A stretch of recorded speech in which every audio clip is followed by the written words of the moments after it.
Olá, amigos! Estamos começando mais um episódio do Globotechcast, o podcast de tecnologia da Globo. Aqui a gente te atualiza de todas as novidades do mundo da tecnologia, agilidade e inovação. Hoje, meus amigos, temos um tema que está em voga no mercado, está todo mundo falando disso, não se fala de outra coisa. Hoje, aqui no Globotechcast, vamos falar de inteligência artificial. E para falar um pouco desse tema, para trazer um pouco mais para a gente sobre o que é inteligência artificial, né, e quais são os impactos disso na sociedade e na tecnologia, e o uso também aqui dentro da Globo, por que não? Né? A gente juntou uma giga aí de especialistas, pessoas que são hiper competentes no assunto e tem muito para compartilhar aqui com a gente.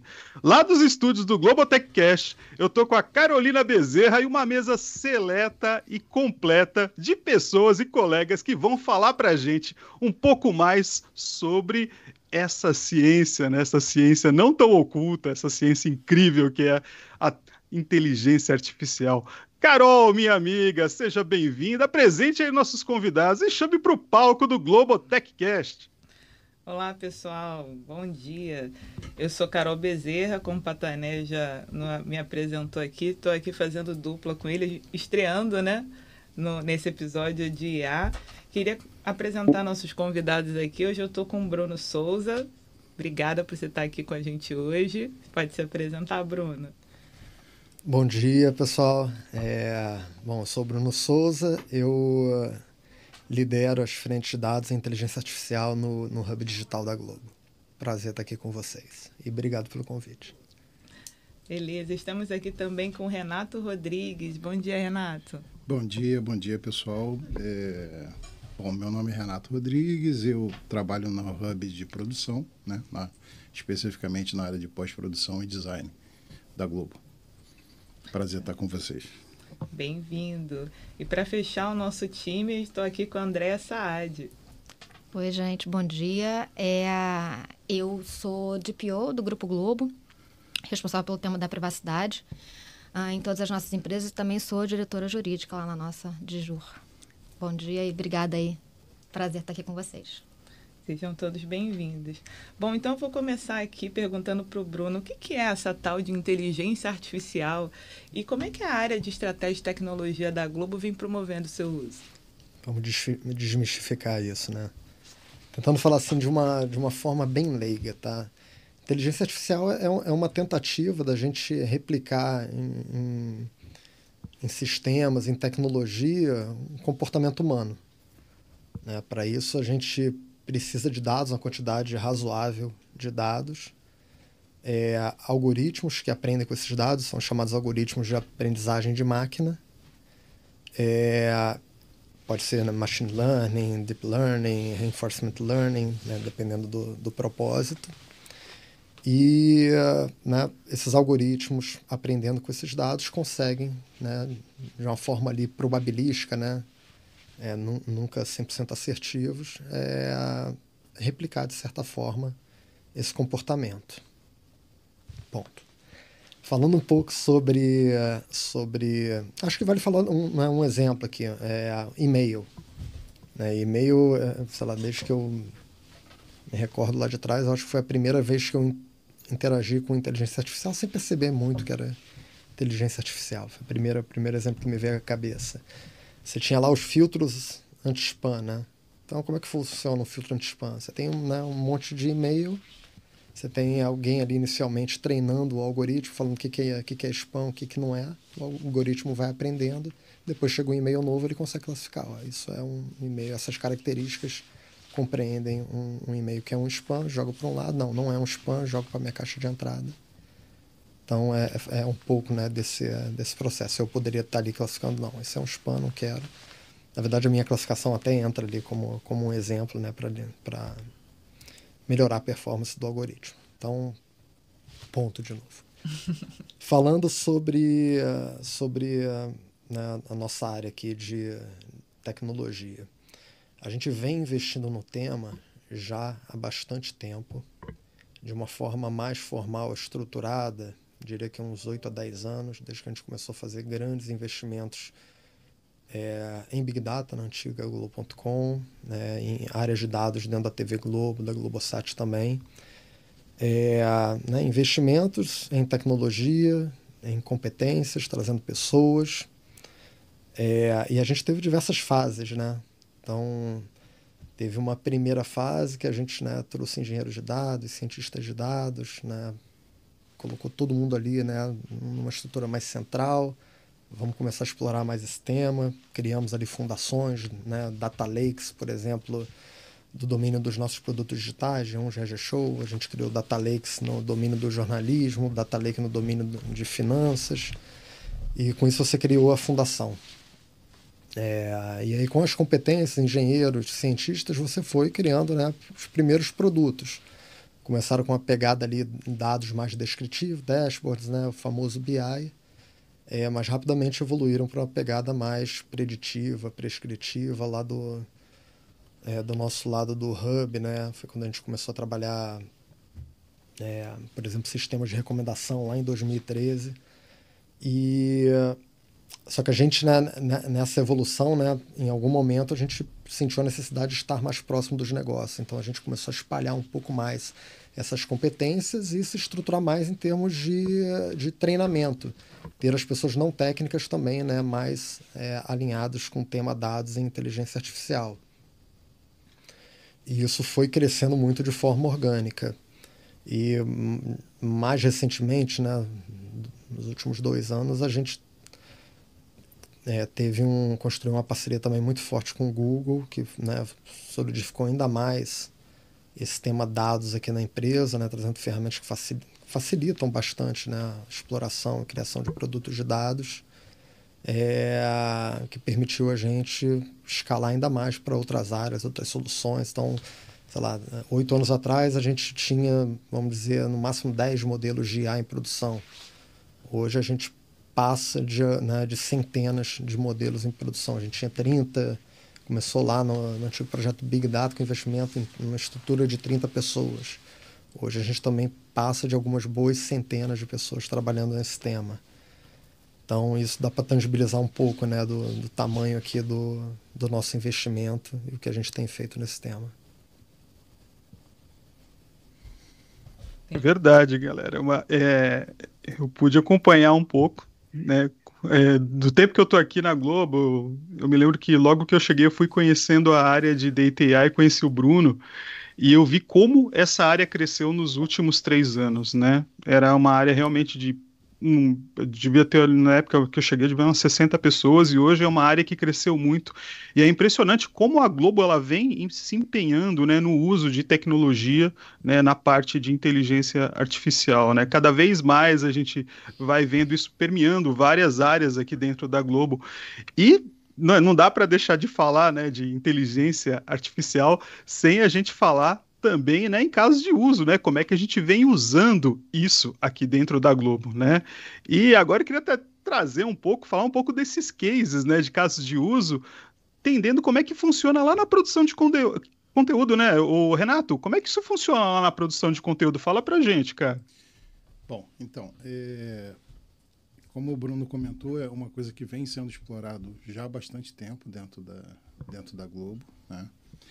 E o nosso desafio realmente é colocar isso em prática, né? Ou seja, tirar isso do conceito ali acadêmico, né, e aplicar no nosso dia a dia, que no final das contas é o que vai fazer a diferença, e principalmente na nossa área, que é uma área de produção de conteúdo.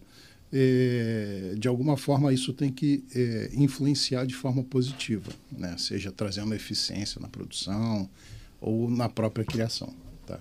Então hoje o que a gente tem experimentado, né? Tem ferramentas hoje que apoiam no sentido da criação, né? Criação de conteúdo, né? Que eu acho que é o mais forte e é o que está mais no boom, né? Que é a parte generativa, né? Onde você de forma fantástica você consegue desde você criar imagens de motions, por exemplo, utilizando texto, né? Basicamente texto para buscar composições e objetos dentro da cena, né?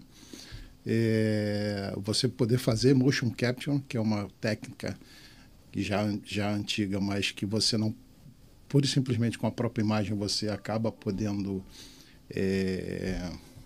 traquear o corpo do personagem de uma forma muito simples, né? Ou pura e simplesmente você, na parte de produção, você pegar um simples vídeo e transformar tudo aquilo em texto e você poder editar todo aquele conteúdo utilizando apenas o texto, né? Isso se refletindo numa imagem, ou seja, eu corto a palavra, eu corto aquele trecho do vídeo.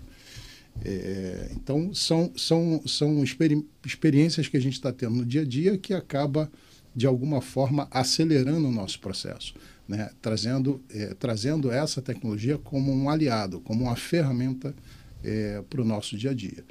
E, no final das contas, o que isso vai proporcionar ali, né? Como uma ferramenta de apoio.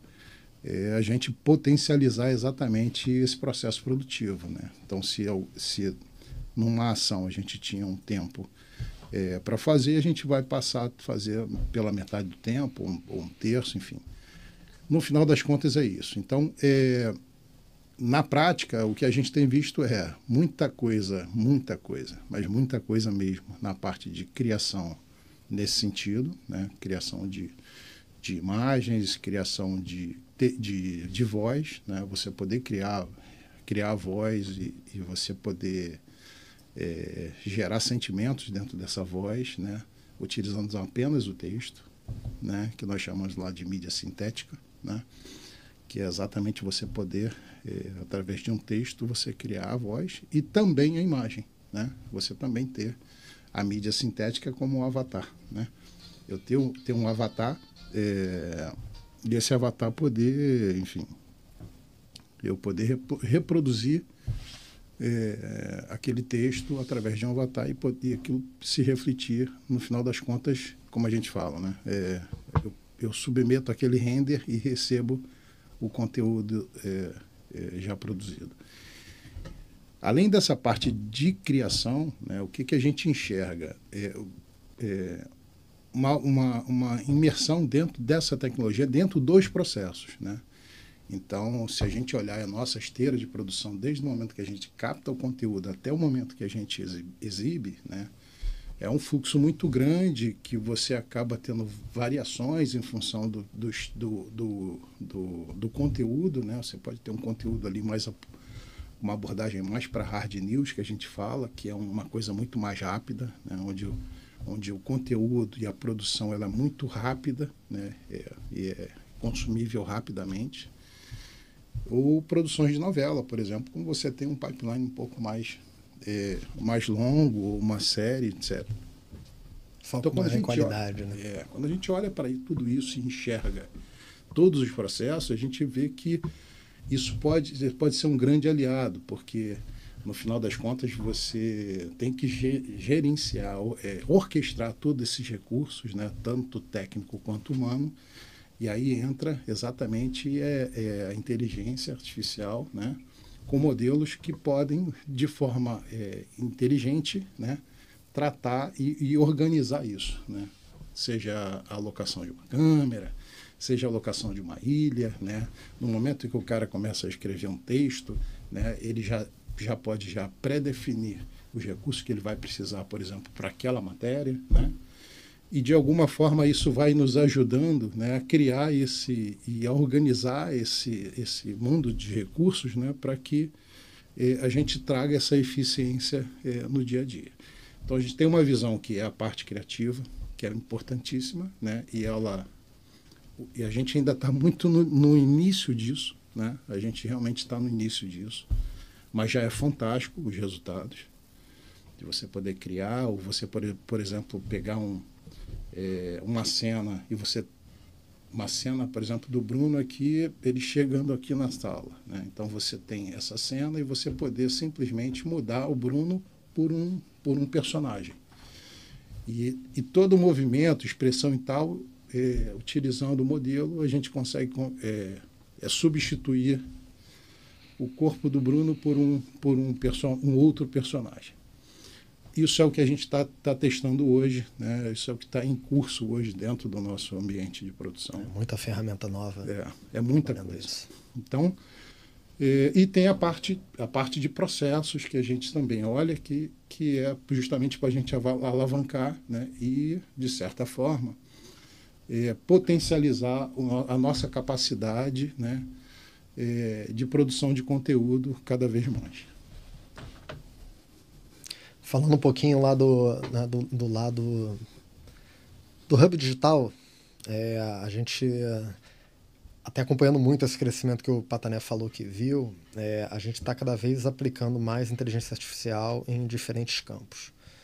Então, primeiro, que era mais fácil, né, por conta de uma abundância muito grande de dados oriundos do mundo Big Data, ali, no mundo da internet, nos nossos produtos digitais. Então, por exemplo, pegar aqui o caso icônico do Globoplay.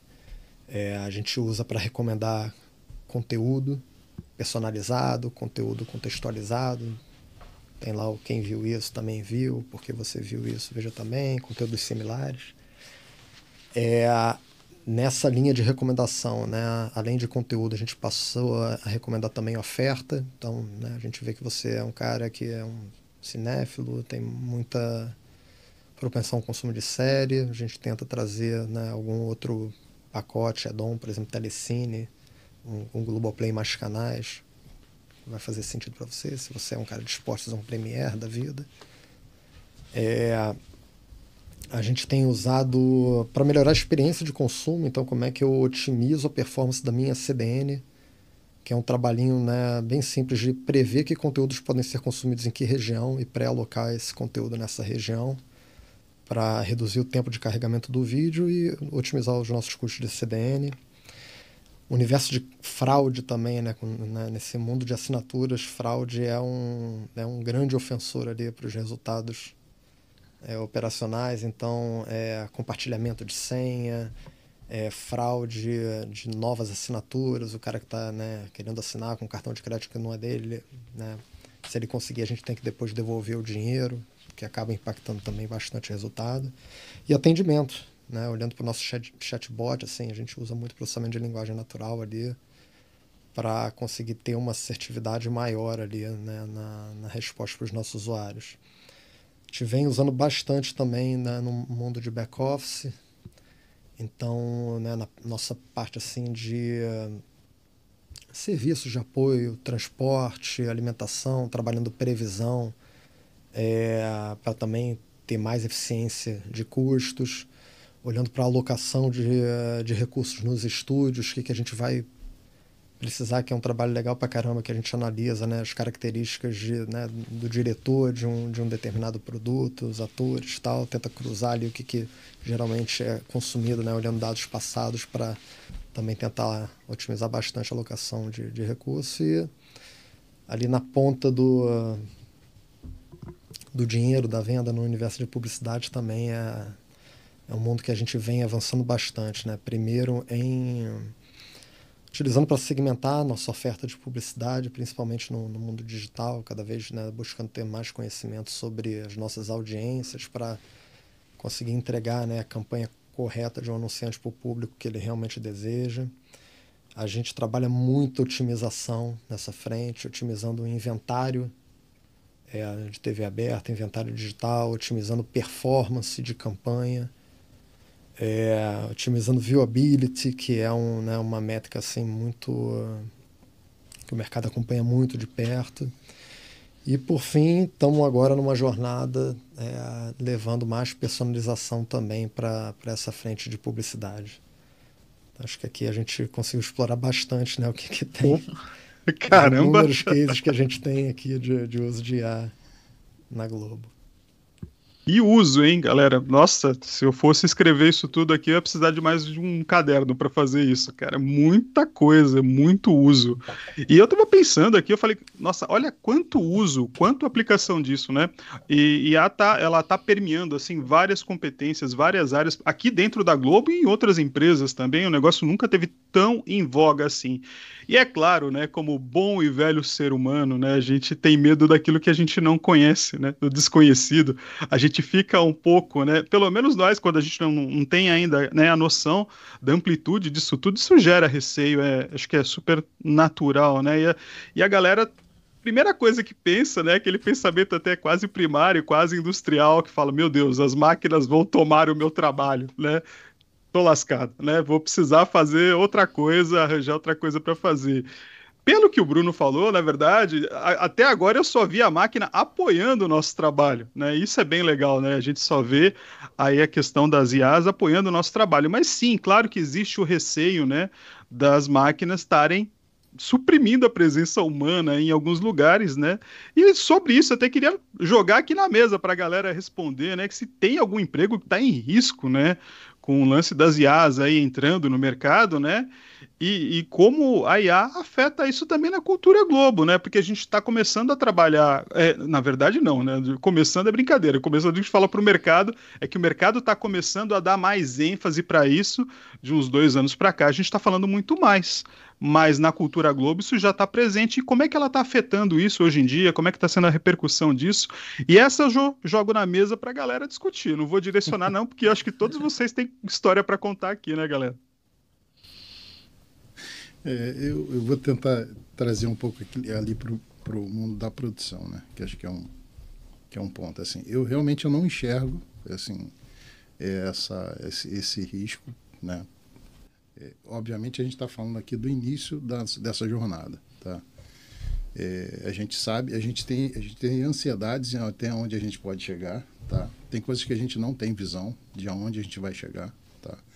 Mas o fato é, se a gente fizer uma análise nas profissões, etc. e tal, a gente viu evolução. Se eu pegar, por exemplo, um desenhista, né, que fazia desenho lá na sua mesa e tal, tinha todo um aparato ali e tal, a evolução natural disso foi para um computador e ele continuou desenhando, né? Então, assim, toda a técnica dele foi aplicada dentro do software e o software foi modelado para isso, né?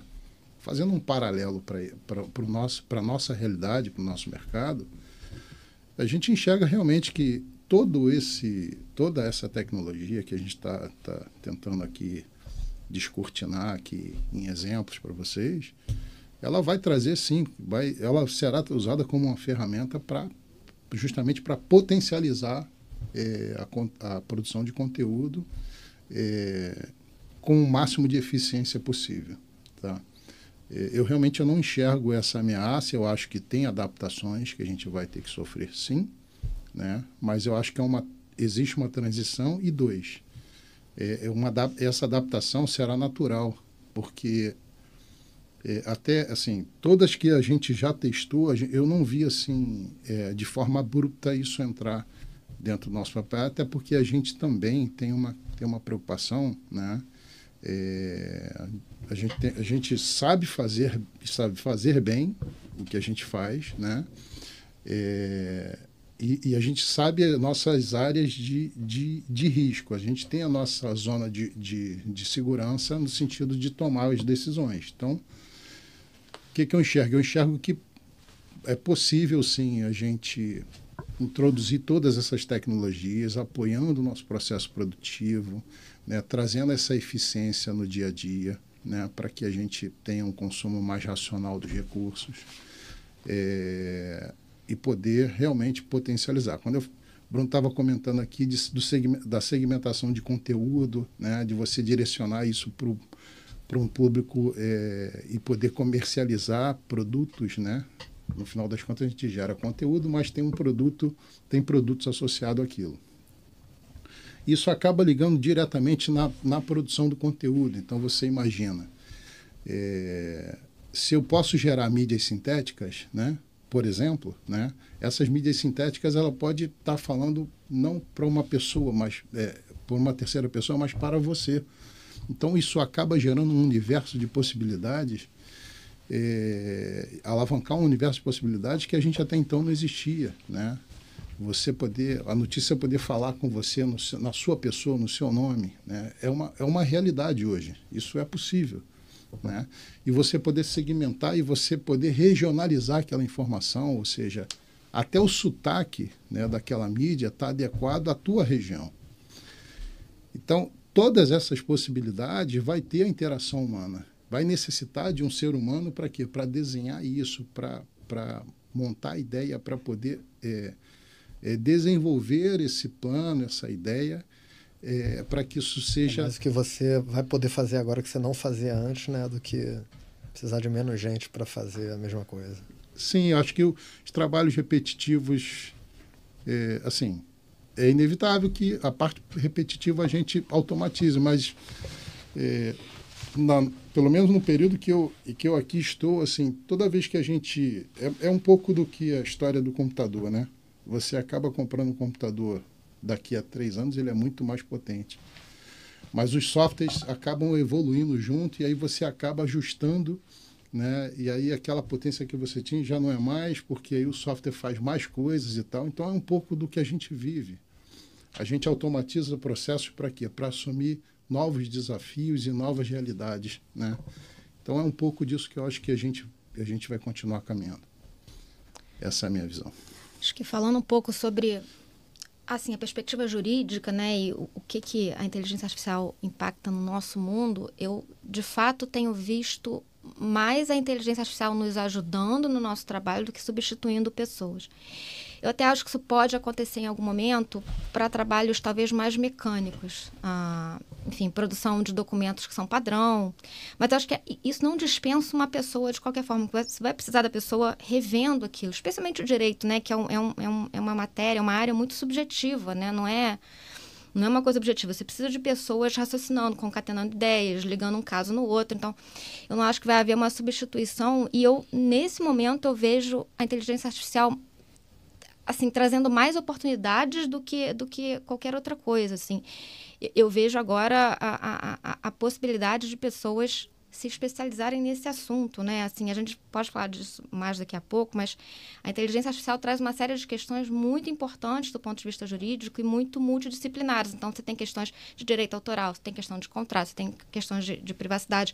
Então, você talvez tenha um advogado que consiga identificar quais são essas várias questões dentro daquele desenvolvimento e poder navegar nessas várias áreas de forma eficiente. Isso é uma área que pode se criar, né? Um advogado especializado em inteligência artificial. Então, acho que isso é uma oportunidade para muitas pessoas, inclusive, que estão começando agora ou que estão repensando suas carreiras. Eu acho que se especializar nesse tema pode ser uma super oportunidade. Então, na verdade, eu vejo com mais benefícios do que qualquer outra coisa, a inteligência artificial para nós, advogados. Eu queria só colocar reforçar o ponto, assim. Quando a gente... Uma das coisas que mais me impressionaram desde o início, né, foi a inteligência artificial apoiando a medicina, né? É humanamente impossível, né, a gente olhar a quantidade de casos no mundo, né, papers e estudos e etc. e tal, por exemplo, o tratamento de câncer, né? E isso só foi possível através de um aprendizado profundo, né, em cima de todo esse conteúdo que é gerado no mundo inteiro, né? E quando a gente olha para esse cenário e vê, poxa, será que a gente vai ter realmente essa ferramenta substituindo o médico, por exemplo? E na prática a gente viu que não, ele apoiou. Ele apoiou, por exemplo, equipes a tomar decisões para o melhor tratamento e abordagem para aquele problema. Então, é um pouco disso que eu enxergo, assim. E mais importante do que isso é que isso estava, de certa forma, dentro de um domínio mais privativo. Assim, poucas pessoas tinham acesso a isso. O que a gente está vivendo agora, né, e o mercado está se adaptando a isso, né? Estou olhando um pouco fabricantes e parceiros nossos, a gente está vendo realmente máquinas sendo desenhadas para esta finalidade, né? Com super processadores e GPUs e etc. e tal. Mas no final das contas, né, qual foi o grande, acho que está sendo o grande ponto e o grande ponto de alavanca ali para tornar isso mais acessível, que é a democratização disso, né? Que é exatamente a questão da linguagem natural, né? Você não precisar ir para um código para poder programar isso. Ter uma programação natural, que é a nossa linguagem humana, né? Você poder... Eu gostaria de comparar, né? Que é um pouco exatamente do que a gente viu do ChatGPT, né? Então, você quero falar sobre o tema tal e ele poder te ajudar. esse é o ponto que eu acho que de tudo que a gente falou aqui, que eu acho que foi o grande salto, que é a democratização de toda essa tecnologia dentro da sociedade. E aí pega esse gancho do que você falou, que é exatamente utilizar a ferramenta, e isso está acessível, e poder apoiar nas tomadas de decisão, seja qual a profissão for. Tá? É uma visão que realmente a gente para analisar. Se a gente olhar um pouco para trás, a gente enxergava que isso não estava acessível à população, e hoje está. Eu acho que um incentivo assim, para as pessoas, para elas não se sentirem ameaçadas, é que elas aprendam sobre a tecnologia, né? Assim, porque quem não aprender, de fato, fica para trás. E aí tem toda a chance de você não ser provavelmente substituído pela máquina, mas ser substituído por alguém que entende do tema. Né? Então, eu acho que, independentemente da área que você trabalhe, você compreender o que significa a tecnologia e como ela pode ajudar a sua profissão é muito relevante. 2 pontos aqui. Eu já tem um tempo li um artigo do Goldman Sachs, eu não lembro exatamente os números, mas o que ele falava praticamente era, olha, quase todas as profissões serão impactadas em algum grau. Né? Atribuições vão ser muito impactadas, outras menos, mas todas serão de alguma forma. Vai demandar adaptação, acho que tem muito mais cases como Renata e André falaram de apoio, né, de você aumentar a sua capacidade. Tem outros que vão demandar adaptação. Acho que, como todas as outras transformações tecnológicas que a gente viu, tem sim impactos grandes ali para a sociedade, principalmente quem não conseguir aprender sobre o tema, né, conseguir ter a oportunidade de se educar sobre o tema. Mas dentro da Globo, né, e voltando ali para a pergunta inicial, assim, eu vejo muito entusiasmo com o tema IA. Assim, eu na minha posição, tenho a oportunidade de falar com muitas áreas e estou vendo assim, muita demanda, né, muita gente querendo se aprofundar no tema. Acho que super fala com a nossa cultura. Até estava pensando aqui, né, alguns pilares da nossa cultura, né, pilar de inovação, orientação para cliente, inspirar com boas histórias, ter eficiência, ter produtividade, de alguma forma, né, todos esses casos de uso que a gente falou recentemente falam com esses pilares. Então, isso gera muito entusiasmo dentro da empresa. E um dos exemplos desse entusiasmo aqui dentro da Globo, eu posso colocar aqui o meu testemunho com relação a isso, foi o nosso último Hack Day, né, que a gente fez voltado para o tema de IA generativa. E pegando já um gancho aí nesse entusiasmo. Vários recordes quebrados. Vários recordes. Participantes, projetos. Sim, foi um desafio que a gente lançou internamente aqui na Globo e que a gente teve uma adesão muito grande, né? Então, a gente lançou com parceria com o time do Google, a gente fez um hackathon aqui de 2 dias só com o tema de IA generativa. E, Bruno, você podia explicar aqui para quem está ouvindo a gente o que é essa tal de IA generativa? Comecei falando de inteligência artificial, né? E agora a gente está num momento novo. Renato falou aqui sobre ChatGPT, né? Desde o lançamento do ChatGPT a gente tem visto um boom, né, nesse tema. Algumas pessoas falando que é hype. Não é.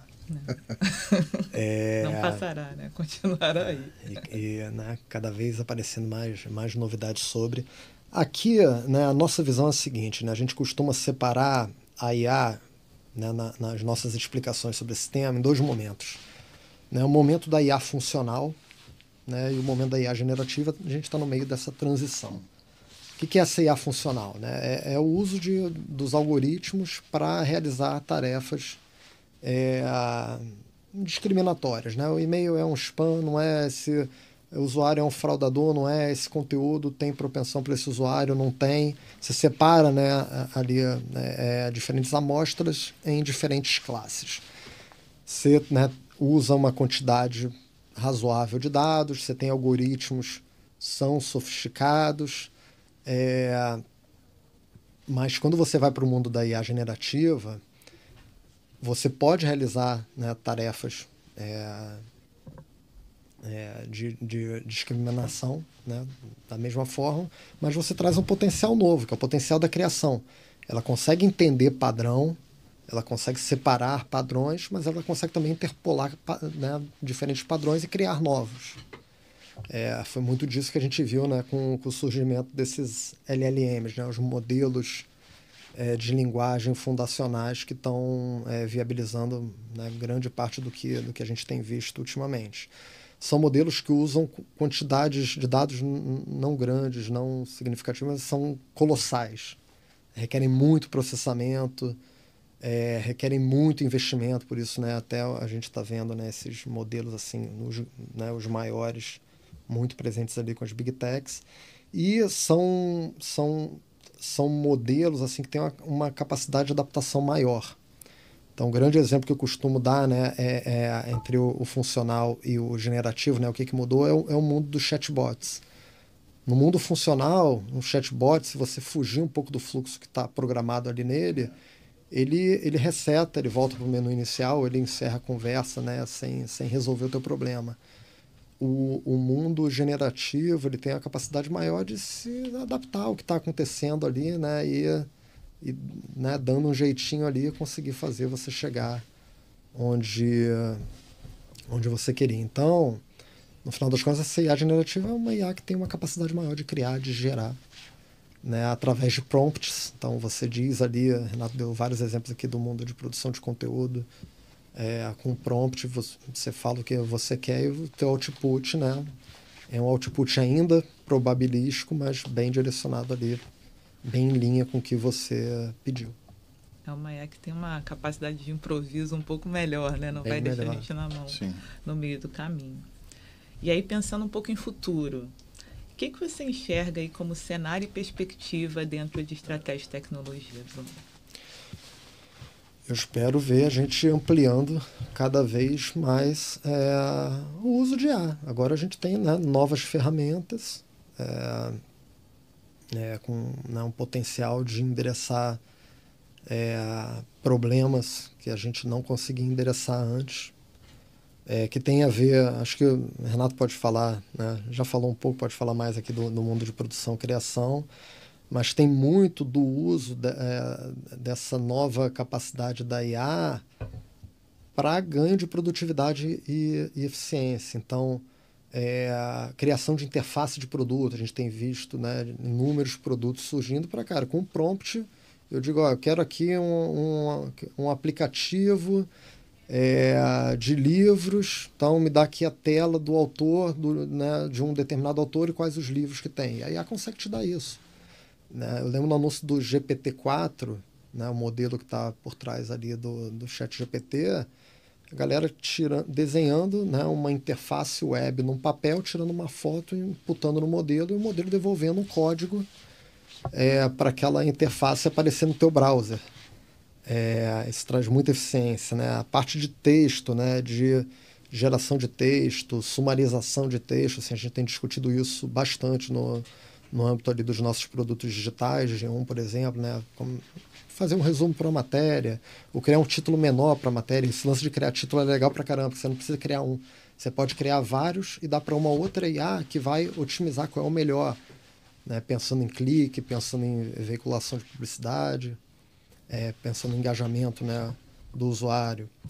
O mundo de dados também é um mundo muito propício para o uso dessas novas tecnologias, porque muitas vezes, por exemplo, mundo de pesquisa, você tem uma quantidade muito grande de dados desestruturados e você consegue, através do uso dessas tecnologias, né, com prompts, fazendo pergunta para os dados, ter uma abordagem mais quali, né, para um mundo mais quantitativo.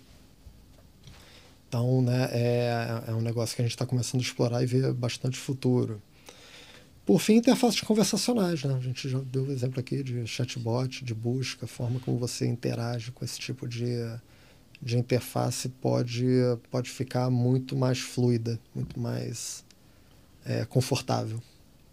Não sei se você quer dar mais exemplo. Um pouco do que você falou. Acho que o desafio realmente é a gente tem uma quantidade de informação, né? A gente gera muita informação, mas a gente tem muita informação também, que é um pouco o que você falou, perdida ou guardada, né? Que acaba sendo um pouco um tesouro, né?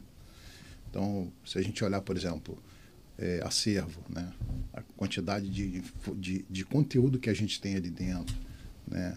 Se a gente puder, de alguma forma, buscar esse conteúdo de uma forma eficiente, né? E isso, essa ferramenta vai proporcionar isso de uma forma muito eficiente, a gente consegue, obviamente, utilizar todo esse conteúdo e, de certa forma, vender esse conteúdo de uma forma muito eficiente. Então, o que eu diria é o seguinte, assim, a gente tem uma jornada longa pela frente, né? Onde a gente vai aprender a melhor técnica a ser aplicada para cada situação, né? Seja olhando para dado, para vídeo, para o texto, né? Para a parte de áudio, Voz, né? para voz também. Aprender um pouco também sobre a parte do live, né? A gente hoje tem uma operação, por exemplo, para fazer scout de jogo, por exemplo, né? Isso é um grande desafio para a gente, poder fazer de forma automatizada e poder as ferramentas poderem vender, por exemplo, conteúdo, os melhores momentos já com conteúdos selecionados, né? E isso chegar na ponta, né? Chegar exatamente na ponta, no consumidor, o cara que está assistindo, de uma forma muito inteligente, entendeu? O nosso desafio, um pouco da nossa visão de longo prazo é exatamente esse. Pegar todo esse potencial, né? E transformar isso, de alguma forma, em produto para chegar na casa do nosso telespectador de uma forma eficiente, para que ele possa ter benefício disso de uma forma fluida, natural, como a interação humana com humano com humano, né? É um pouco disso. Eu acho que esse é o desafio. Tem permitido a gente pensar bastante fora da caixinha, né? Exatamente. A gente perdeu um pouco os limites, né, para o que a gente pode criar. Mas talvez os limites serão dados ali, talvez pelas questões jurídicas, né? Sim. É verdade. É o que a gente está vendo muito, sei lá, a gente está vendo acontecer agora, né, lá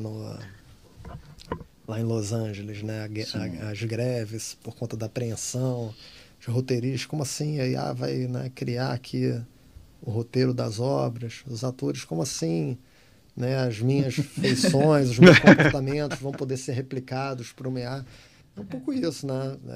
Assim, Renato, a imaginação nesse momento está bem sem limites. O Renato falou um pouco disso, né? De um ator ser substituído, né? Eu penso muito assim, no ambiente do jornalismo, tá? Que é um ponto bastante polêmico, tá? O uso de mídia sintética. Mas eu enxergo o seguinte, eu acho que, independente de você criar um avatar, que é, no caso da mídia sintética, de um personagem, de uma pessoa, né? É você criar um personagem. Então, eu acho que é uma boa saída, tá? É óbvio que a gente vê, usando a tecnologia, que tudo isso é possível, tá? Você fazer um roteiro, você fazer o texto, né? Você criar a imagem, você criar aquela perspectiva de cena, né? Você modificar aquela perspectiva de cena. Tudo isso hoje é possível, tá? É possível na prática, a gente testa isso. Lá na área a galera brincou de como seria o Titanic aqui estrelado pelo Wagner Moura e pela Juliana Paz. Exatamente isso. Tudo isso é possível, tá? E de forma perfeita, assim, a gente com variações, com opções, etc. e tal. Eu acho que o ponto que você colocou assim, eu acho que realmente a gente vai ter que passar por isso, não tem jeito. A parte jurídica será um ponto para a gente tratar, né? Para exatamente a gente definir os limites para tudo isso, né? Mas acho que um bom caminho é esse, assim. Eu acho que a gente, de certa forma, né, a gente conheceu o lado ruim da tecnologia com a história do deepfake.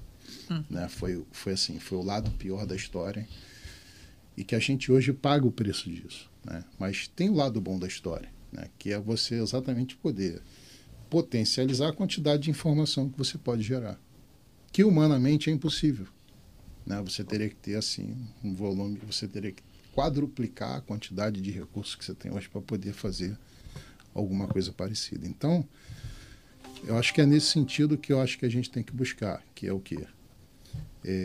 Achar esse limite, né? Mas enxergando sim que você pode realmente gerar conteúdo de qualidade, né? Com uma linguagem, né? Adequada, né? Para atender esse universo que é o público, né? Que é o mais variado possível.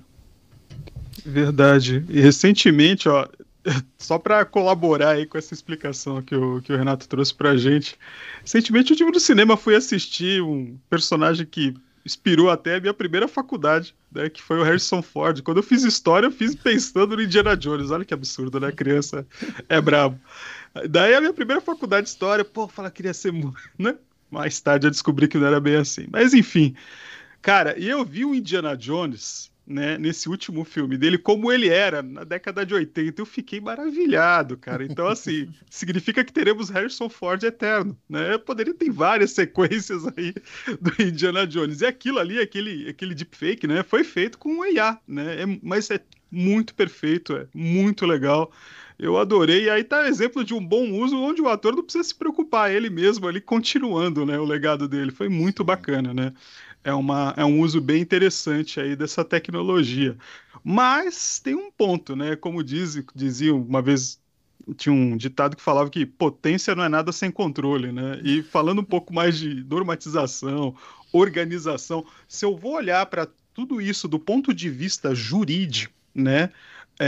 O que significa esse avanço, né? Daí eu passo até para a Andrea, né? Dizer um pouco aí para a gente, Andrea, o que significa esse avanço todo, toda essa, né? Para onde que a gente está indo e como é que o jurídico está tratando isso tudo? Pois é, não, eu esperei vir a pergunta, eu preciso me defender aqui, né? O jurídico vai impor controles, o jurídico vai impor limites, não é nada verdade, disso, por favor, gente, vamos lá.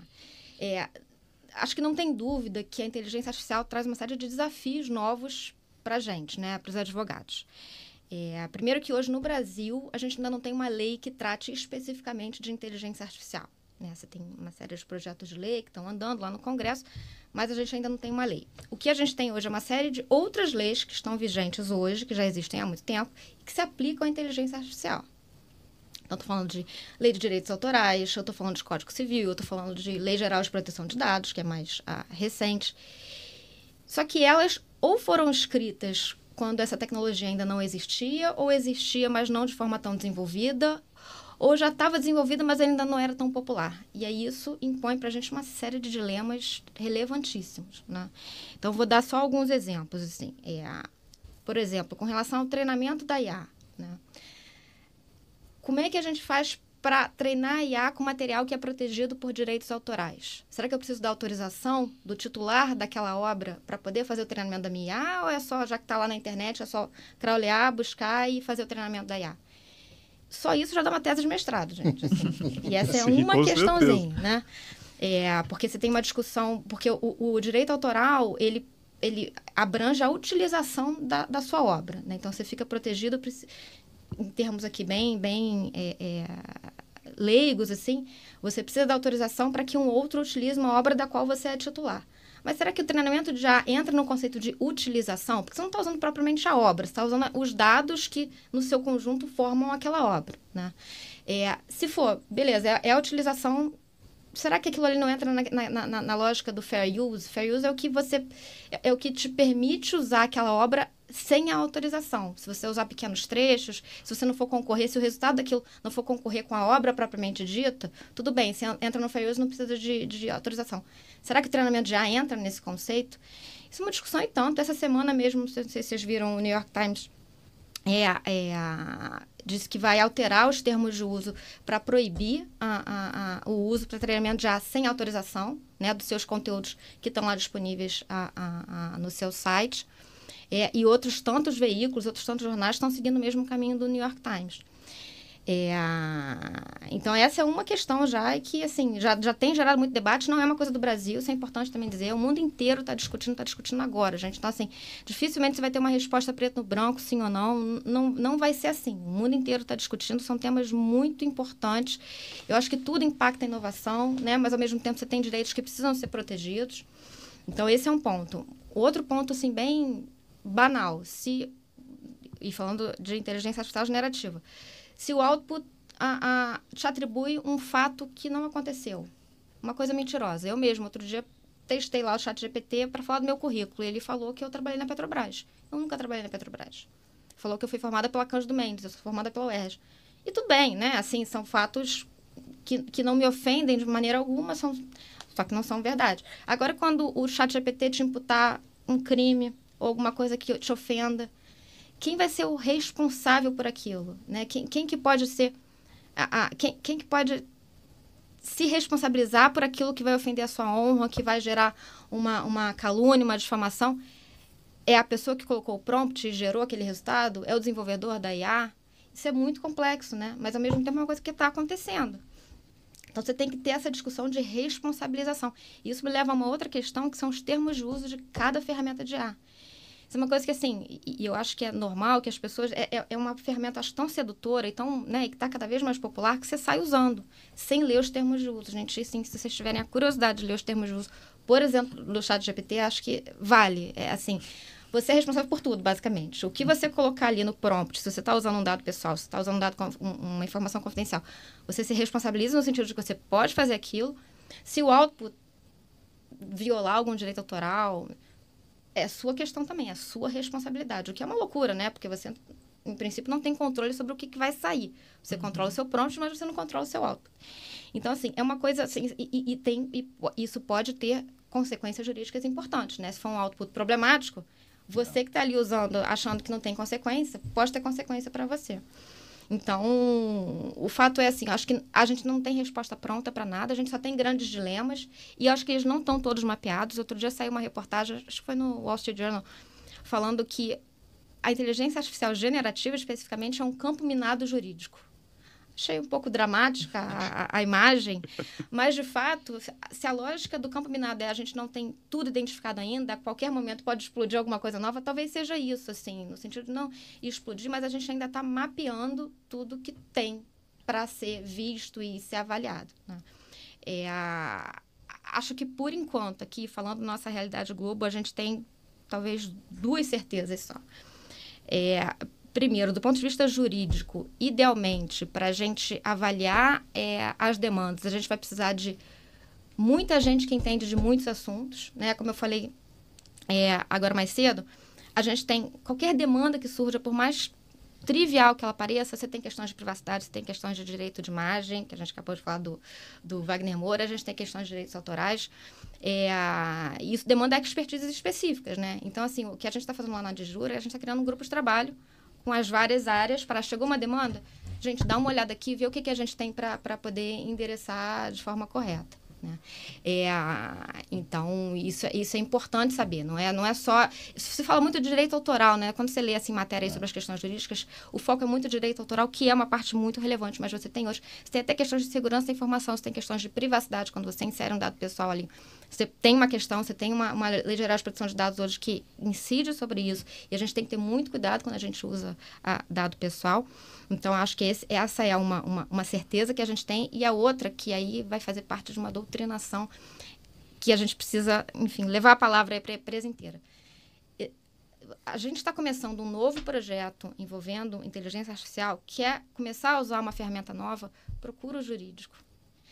Acho que é o ideal nesse momento de início, que a gente está começando a tatear as questões para que a gente possa ver quais são os riscos. E aí eu vou fazer uma observação que eu fazia muito com o meu chapéu de DPO e que agora eu faço com o meu papel de jurídico, falando de IA.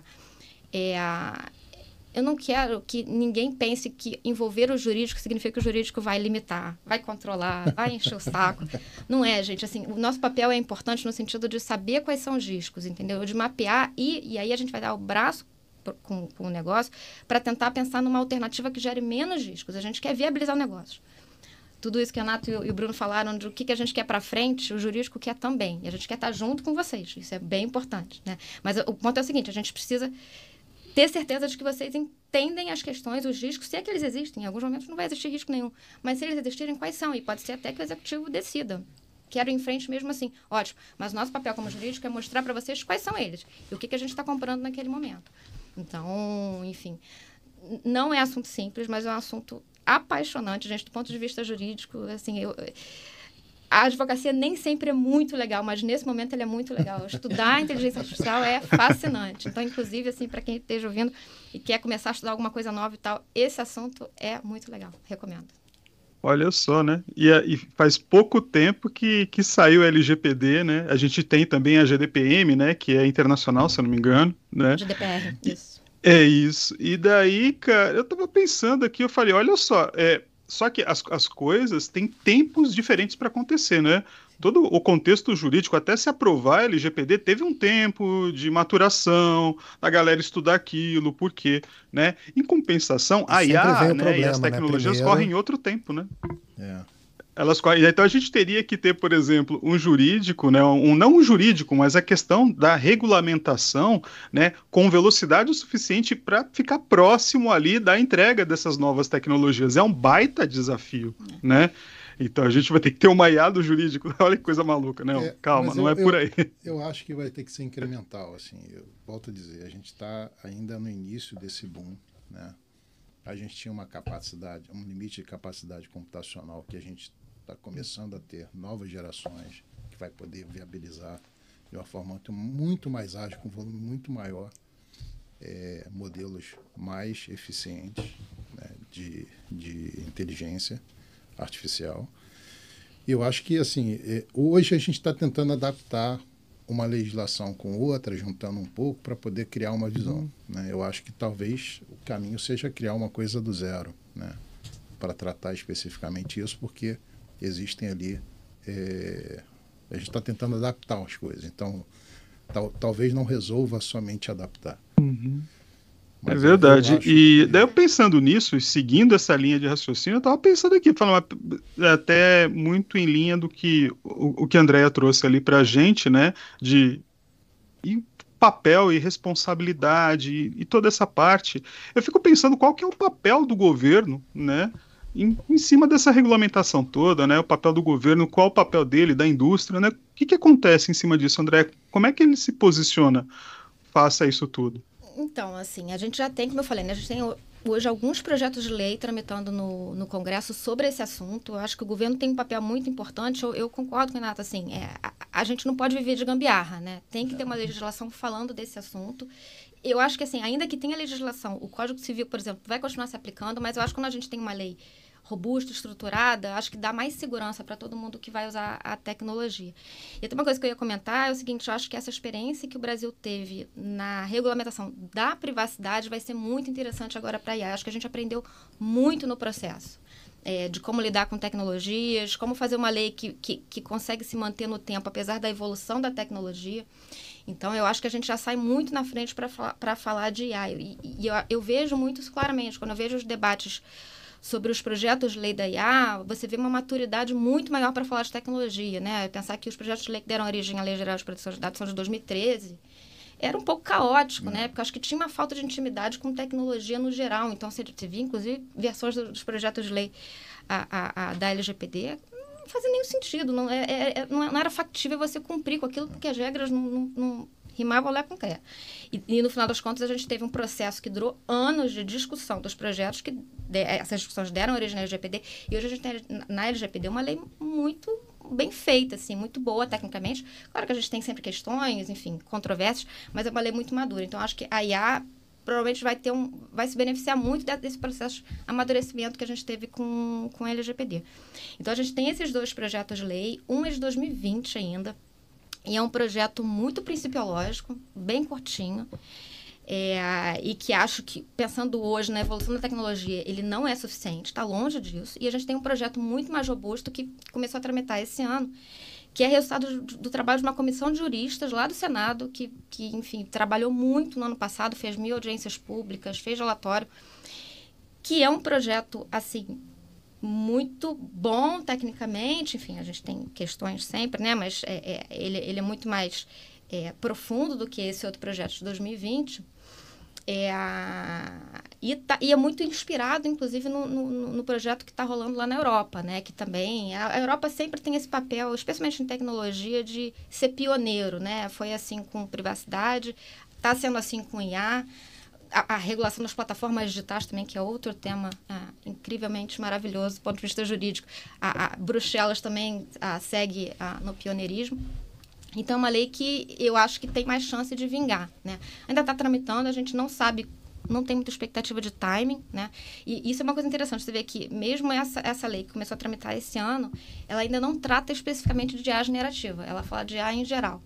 Lá na Europa, eles começaram com IA em geral, popularizou a inteligência artificial generativa, eles tiveram que voltar e adaptar o projeto para tratar de IA generativa, né? Que é um tema dentro de IA muito específico e muito interessante, que traz questões jurídicas peculiares, né? Então, talvez isso aconteça aqui no Brasil, não sei. Hoje, o nosso projeto ele é mais para IA em geral.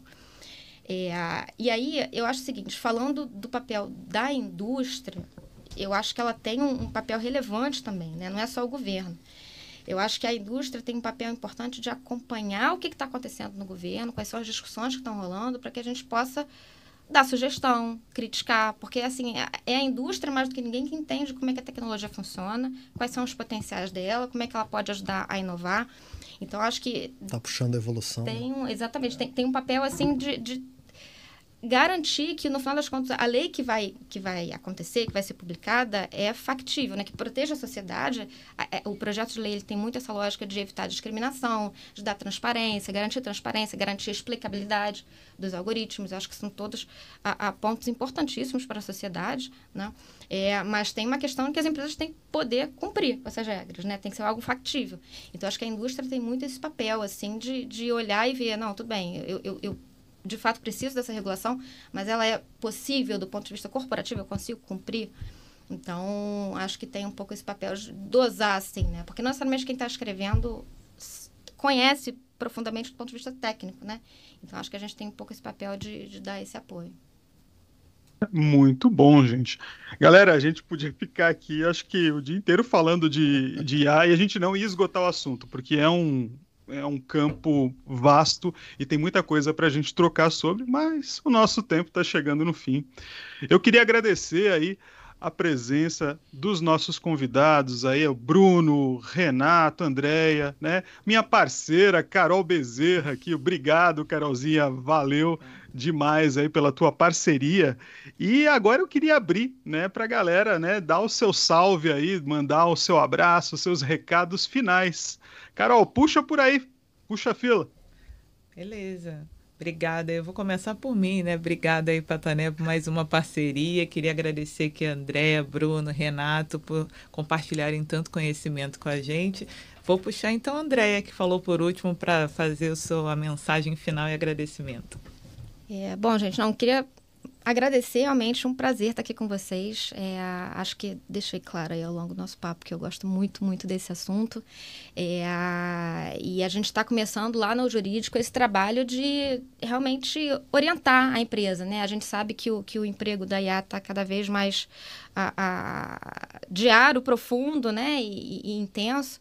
Então, é muito importante que o jurídico esteja aí presente, apoiando vocês. Então, enfim, tomara que essa participação aqui ajude nesse nosso trabalho de divulgação da Dijur como parceira de negócio também nesse tema de IA. Mais uma vez, aí, agradeço a vocês. Com certeza vai, gente. Bruno, sua palavra final. Um agradecimento, dizer que eu adorei participar aqui desse episódio. Muito bom poder trocar aqui com o Renato e com a Andréia. Aprendi pra caramba aqui. Espero muito que, né, quem ouça esse episódio também curta, se inspire, faça reflexões, né, sobre o que a gente colocou aqui. De fato, é um assunto muito legal e, né, tomara que a gente volte aqui daqui a um tempo para mostrar, né, como essas coisas que a gente falou aqui evoluíram ao longo do tempo. Valeu! Beleza, ó, já temos aqui uma proposta de episódio 2, né? O retorno. Renato, para finalizar, sua palavra final.